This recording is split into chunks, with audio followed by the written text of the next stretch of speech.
এটা শুধু রাজশাহীর সম্পদ না, এটা সারা বাংলাদেশের সম্পদ, আমাদের ঐতিহ্য। এই রাজশাহী সিল্কের বর্তমান পরিস্থিতিটা কী অবস্থায় আছে সেটা দেখা এবং এটাকে কিভাবে আরও উন্নত করা যায়। আপনারা সকলেই জানেন যে 1977 সালে শহীদ রাষ্ট্রপতি জিয়া রহমান সাহেব এই রাজশাহী এই রেশম বোর্ড স্থাপন করেছিলেন। তারপর থেকে পরবর্তীতে আমাদের সাবেক প্রধানমন্ত্রী দেশনেত্রী বেগম খালেদা জিয়া এই রেশম বোর্ডের উন্নয়নে অনেক কর্মকাণ্ড নিয়েছেন। বর্তমানে মাননীয় প্রধানমন্ত্রী জনাব তারেক রহমান সাহেব উনি আমাদের সাথে বসেছেন, উনি এই ব্যাপারে জানতে চেয়েছেন। আমাদের মূল উদ্দেশ্য হলো, মাননীয় প্রধানমন্ত্রীর মূল উদ্দেশ্য হলো এই রাজশাহী সিল্ক এটাকে কিভাবে আরও উন্নত করা যায়, আরও আধুনিকায়ন করা যায়। এখানের গবেষণার মাধ্যমে এই যে পলু চাষ, পলু পোকা বা তুঁত গাছ এগুলো ডেভেলপ করা, রেশমের যে সুতা হয় সেই সুতার মানে মান আরও উন্নত করা যায়। বিশেষ করে সার্বিকভাবে এই রাজশাহী সিল্কের ঐতিহ্যকে আরও কীভাবে বৃদ্ধি করা যায় এবং পুনরুদ্ধার করা যায়, যেটা অনেকটাই পিছিয়ে পড়েছে। এ ব্যাপারে আমাদের যা যা করণীয় দরকার এই ব্যাপারে আমরা সচক্ষে দেখা এবং এই ব্যাপারে কার্যকরী পদক্ষেপ নেওয়ার জন্য আজকে এখানে আসা। এই যে বন্ধ বা এই যে পিছিয়ে পড়া, এটা আমি আগেও বলেছি, এই কারণে আমাদের আসা। আমরা দেখছি এখানে কি কি করা যায়, কি কি পদক্ষেপ নেওয়া প্রয়োজন, সার্বিকভাবে দেখে আমরা আমাদের মন্ত্রণালয়ে বসে মাননীয় প্রধানমন্ত্রীর সাথে পরামর্শ করে আমরা কিভাবে এই ফ্যাক্টরিগুলোকে চালু করা যায়, সেটা আমরা নিজেরা করি অথবা ইনভেস্টর আনি, বাইরের ইনভেস্টর আনি, সে ব্যাপারেও আমাদের পদক্ষেপ নেওয়ার চিন্তাভাবনা আছে। পাশাপাশি এখানে যারা স্টেক হোল্ডার যারা আছেন, বিশেষ করে সিল্কের যারা বিভিন্ন ইন্ডাস্ট্রি করেছেন, ব্যবসা করছেন, ওনাদের সাথেও আমরা কথা বলবো, ওনাদেরও কী কী সুবিধা অসুবিধা আছে সেগুলো আমরা জানবো।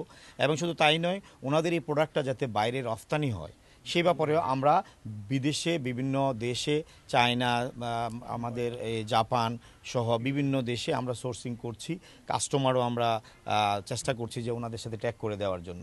আমরা সরকার তো আর ব্যবসা করি না, আমরা আমাদের এই যে স্টেক হোল্ডার তাদেরকে কীভাবে সহযোগিতা করা যায় এই ব্যাপারে আমাদেরও চিন্তাভাবনা আছে। আমাদের পরিকল্পনা গ্রহণ করার জন্যই ফিল্ডে আসা।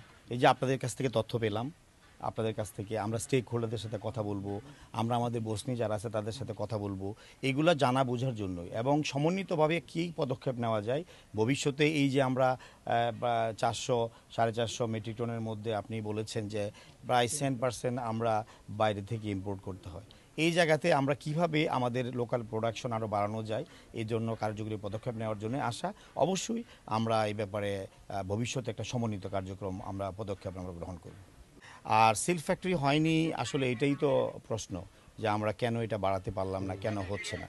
এই ব্যাপারে আমরা আসছি, আমরা যাতে সিল্কের প্রসার বাড়ে, স্থানীয় পর্যায়ে আরও ফ্যাক্টরি উৎপাদনকারী প্রতিষ্ঠানগুলো বাড়ে। কিন্তু এর চেয়ে বড় বিষয় হলো এই যে আমরা প্রান্তিক যে পর্যায়ে যে ইয়েগুলো কাজগুলো আছে, পলু চাষি যারা আছেন, আমাদের এই বসনি যারা আছেন তাদেরকে ট্রেন্ড আপ করা। এই যে আমি একটু আগে বললাম যে আমাদের 11,500 মতো আমাদের বসনি আছে। এই বসনি কিন্তু ফ্রিডম ফাইটারের মতো। এই ফ্রিডম ফাইটার কিন্তু আর 71 সালে যে স্বাধীনতা যুদ্ধ হয়েছে, এই যুদ্ধে যে মুক্তিযোদ্ধা এরা কিন্তু দিন দিন কমে যাচ্ছে। মুক্তিযোদ্ধা আর আমরা পাবো না, তার প্রজন্ম পাবো। বসনি কিন্তু আমাদের লিমিটেড। এই বসনি যদি চলে যায়, এই বসনির পরবর্তী জেনারেশন আমাদের তৈরি করতে হবে ট্রেন্ড আপ করে, না হলে কিন্তু আমরা এই ঐতিহ্য আরও হারিয়ে যাবে।